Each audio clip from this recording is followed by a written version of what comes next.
بسم اللہ الرحمن الرحیم۔ ناظرین گرامی، خدائی کا دعویٰ کرنے والا اور اپنی الگ جنت بنانے والا شداد، جس نے 12 سال میں جنت تیار کی، اور جب وہ اپنی جنت میں داخل ہونے لگا تو حضرت اسرائیل علیہ السلام نے اس کی روح کیسے قبض کی۔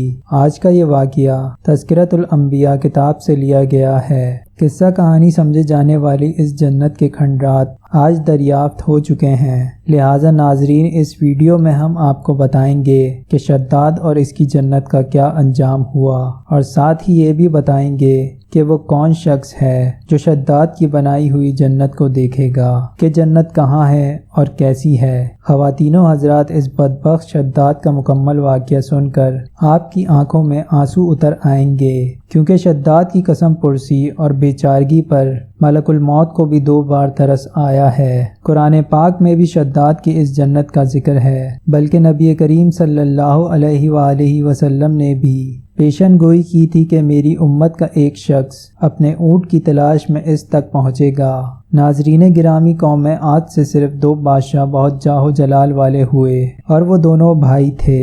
انہی میں ایک کا نام شدید تھا جو کہ بڑا تھا، اور دوسرے کا نام شداد تھا جو اس کے بعد تخت نشین ہوا۔ یہ دونوں وسیع علاقے پر قابض ہو گئے اور بے شمار لشکر و خزانے انہوں نے جمع کر لیے، بلکہ مردوں میں شداد ہی وہ واحد شخص تھا جس نے زمینی جنت بنائی، اور اس نے اپنی اس جنت کا نام ارم رکھا۔ شداد نے جنت بنانے کا آئیڈیا حضرت ہود علیہ السلام سے لیا۔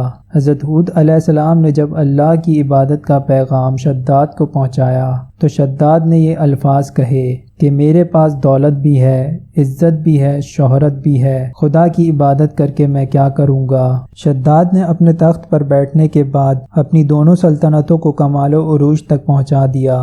دنیا کے کئی بادشاہ اس کے شکر گزار تھے۔ اس دور میں کسی بادشاہ میں اتنی جرأت و طاقت نہیں تھی جو اس کا مقابلہ کر سکے۔ اس تسلط اور غلبے نے اس کو اتنا مغرور اور متکبر کر دیا تھا کہ اس نے خدائی کا دعویٰ تک کر دیا۔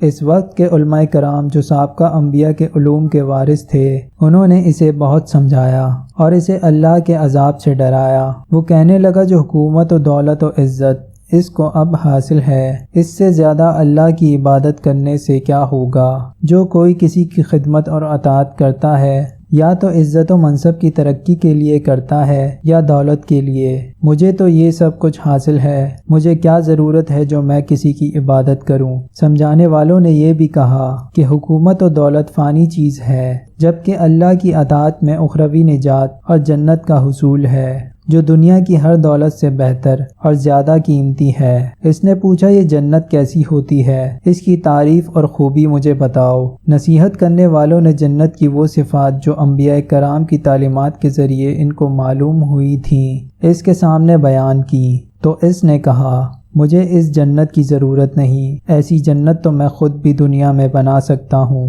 لہٰذا اس نے اپنے افسروں میں سے 100 معتبر افراد کو بلایا اور ہر ایک کو 1000 آدمیوں پر مقرر کیا، اور تعمیر کے سلسلے میں ان سب کو اپنا نقطہ نظر اور پسند سمجھا دی۔ اس کے بعد پوری دنیا میں اس کام کے ماہرین کو عدن بھجوانے کا حکم دیا، اور اپنی کلمہ رو میں سب حکمرانوں کو یہ حکم دیا کہ سونے چاندی کی کانوں سے اینٹیں بنوا کر بھیجیں، اور کوہ عدن سے متصل ایک مربع شہر جو 10 کوس چوڑا اور 10 کوس لمبا ہے بنانے کا حکم دیا۔ اس کی بنیادیں اتنی گہری کھدوائیں کہ پانی کے قریب پہنچا دی، پھر ان بنیادوں کو سنگ سلیمانی سے بھروا دیا۔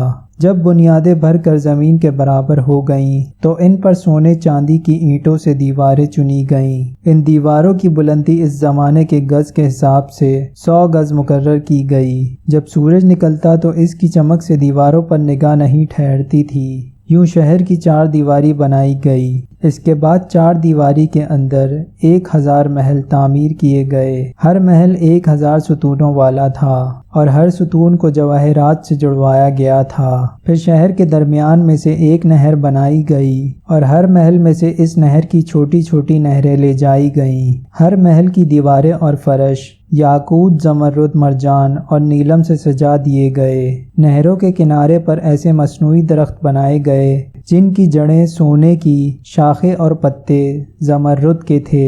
ان کے پھل موتی، یاقوت اور دوسرے جواہرات کے بنوا کر ان پر ٹانگ دیے گئے۔ شہر کی دکانوں اور دیواروں کو مشک و زعفران و عنبر و گلاب سے سیکل کیا گیا۔ یاقوت و جواہرات کے خوبصورت پرندے چاندی کی دیواروں پر بنوا دیے گئے، جن پر پہرے دار اپنی اپنی باری پر آ کر پہرے کے لیے بیٹھ جاتے۔ جب تعمیر مکمل ہو گئی تو حکم دیا کہ سارے شہر میں ریشم کے قالین بچھا دیے جائیں۔ پھر نہروں میں سے کسی کے اندر میٹھا پانی، کسی میں شراب، کسی میں دودھ اور کسی میں شہد و شربت جاری کر دیا گیا، اور ہر پیشہ اور ہنر والے کو حکم ہوا کہ اپنے اپنے کاموں میں مشغول ہو جائیں، اور یہ کہ شہر کے تمام باسیوں کے لیے ہر وقت ہر قسم کے پھل اور میوے پہنچا دیا کریں۔ جب یہ شہر اس سجاوٹ کے ساتھ تیار ہو گیا تو تمام امراء کو یہ حکم ہوا کہ شہر میں آباد ہو جائیں۔ پھر شداد خود اپنے لاؤ لشکر کے ہمراہ انتہائی تکبر اور غرور کے ساتھ اس شہر کی طرف روانہ ہوا۔ بعض علماء و مصالحین کو بھی اپنے ساتھ لیا اور راستے پر ان سے ٹھاٹھا اور تمسخر کرتے ہوئے ان سے کہتا رہا کہ ایسی جنت کے لیے تم مجھے کسی اور کے آگے جھکنے اور ذلیل ہونے کا کہہ رہے تھے۔ میری قدرت اور دولت تم نے دیکھ لی۔ جب قریب پہنچا تو تمام شہر والے اس کے استقبال کے لیے شہر کے دروازے کے باہر آ گئے اور اس پر جواہرات نچھاور کرنے لگے۔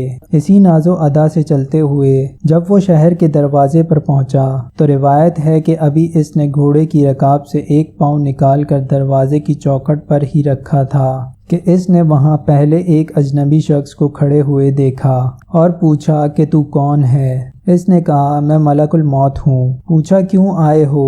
اس نے کہا تیری جان لینے۔ شداد نے کہا کہ مجھے اتنی مہلت تو دے کہ میں اپنی بنائی ہوئی جنت کو دیکھ لوں۔ جواب ملا کہ مجھ کو حکم نہیں۔ اس نے کہا کہ چلو اس قدر ہی فرصت دے دو کہ گھوڑے پر سے اتر جاؤں۔ جواب ملا کہ اس کی بھی اجازت نہیں۔ چنانچہ ابھی شداد کا ایک پاؤں رکاب میں اور دوسرا چوکٹ پر ہی تھا کہ ملک الموت نے اس کی روح قبض کر لی، اور پھر حضرت جبرائیل علیہ السلام نے اتنی زور سے چیخ ماری کہ وہ تمام شہر اپنی سجاوٹوں کے ساتھ زمیں بوس ہو گیا اور اس کا نام و نشان تک نہ رہا۔ قرآن پاک کی سورہ فجر میں اس کا ذکر اس طرح ہوا ہے کہ وہ جو ارم تھے بڑے ستونوں والے، اور شہروں سے اس کی مانند کوئی شہر شاندار نہ تھا۔ اس کے لشکر کے ہلاک ہو جانے کے بعد وہ شہر بھی لوگوں کی نگاہوں سے اوجھل کر دیا گیا، مگر کبھی کبھی رات کے وقت عدن اور اس کے ارد گرد کے لوگوں کو اس کی کچھ روشنی اور جھلک نظر آ جاتی ہے۔ یہ روشنی اس شہر کی دیواروں کی ہے۔ حضرت عبداللہ بن کلابہ جو صحابی ہیں اتفاق سے ادھر کو چلے گئے۔ اچانک آپ کا ایک اونٹ بھاگ گیا۔ آپ اس کو تلاش کرتے کرتے اس شہر کے پاس پہنچ گئے۔ جب اس کے میناروں اور دیواروں پر نظر پڑی تو بے ہوش ہو کر گر پڑے۔ جب ہوش آیا تو سوچنے لگے کہ اس شہر کی صورتحال تو ویسی ہی ہے جیسی نبی کریم صلی اللہ علیہ وآلہ وسلم نے ہم سے شداد کی جنت کے بارے میں بیان فرمائی تھی۔ یہ میں خواب دیکھ رہا ہوں یا اس کا کسی حقیقت سے کوئی تعلق ہے؟ اسی کیفیت میں اٹھ کر وہ شہر کی طرف داخل ہوئے اور دیکھا کہ اس کے اندر نہریں اور درخت جنت کی طرح ہی کے تھے، لیکن وہاں کوئی انسان نہیں تھا۔ آپ رضی اللہ تعالیٰ عنہ نے وہاں پڑے ہوئے کچھ جواہرات اٹھائے اور واپس چل دیے۔ وہاں سے وہ سیدھے اس وقت کے دارالخلافہ دمشق میں پہنچے۔ حضرت امیر معاویہ وہاں موجود تھے۔ وہاں جو کچھ ماجرا ان کے ساتھ پیش آیا تھا انہوں نے بیان کیا۔ حضرت امیر معاویہ نے ان سے پوچھا کہ وہ شہر آپ نے حالت بیداری میں دیکھا تھا کہ خواب میں؟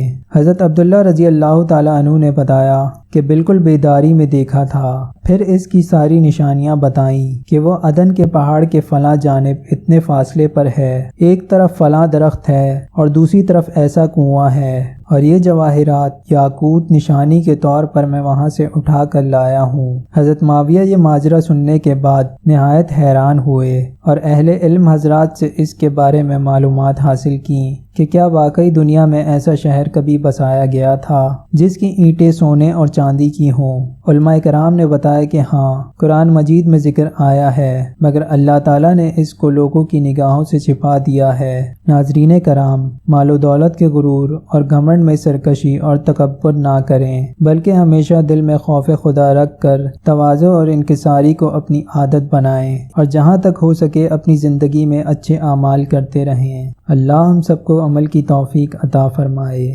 آمین۔